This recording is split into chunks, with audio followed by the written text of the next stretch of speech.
Welcome to our channel. Today we how to authenticate with GitLab OAuth for CI/CD pipelines. Easy tutorial step-by-step clearly.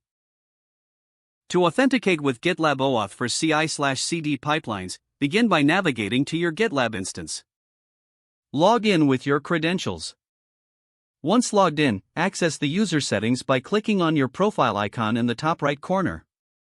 From the drop-down menu, select Preferences. On the left sidebar, click on Applications. Now, in the name field, enter a descriptive name for your application. In the redirect URI field, input the URL where GitLab will redirect after authentication. Select the necessary scopes for your application, typically including API for CI/CD integration. Click the Save Application button to create the OAuth application. After saving, you will see your application ID and secret. Copy the application ID and secret for later use, as you will need them to authenticate.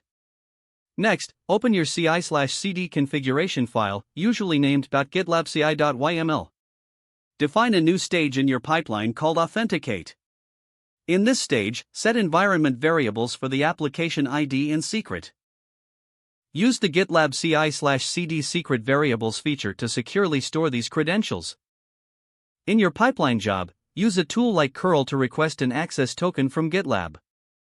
Construct your curl command using the following format. Make sure to include the application ID, secret, grant type, and user credentials. Once executed, this command will return an access token. Store this access token securely in your CI/CD environment.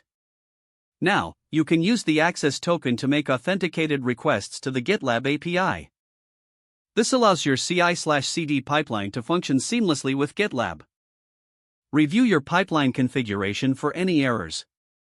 Once everything is in place, commit your changes. Monitor your CI/CD pipeline to ensure successful authentication and operation. Congratulations, you have successfully set up OAuth authentication for your GitLab CI/CD pipelines. If the page does not load, refresh the browser or try again in a private or incognito window. Make sure you are using the correct email address, then retype it carefully to avoid small typos. If your password is not accepted, use the reset option and create a new strong password you can remember. Check your spam folder for verification or security emails, then complete any requested confirmation steps. Enable two-factor authentication if available to improve account security and reduce unauthorized access risk.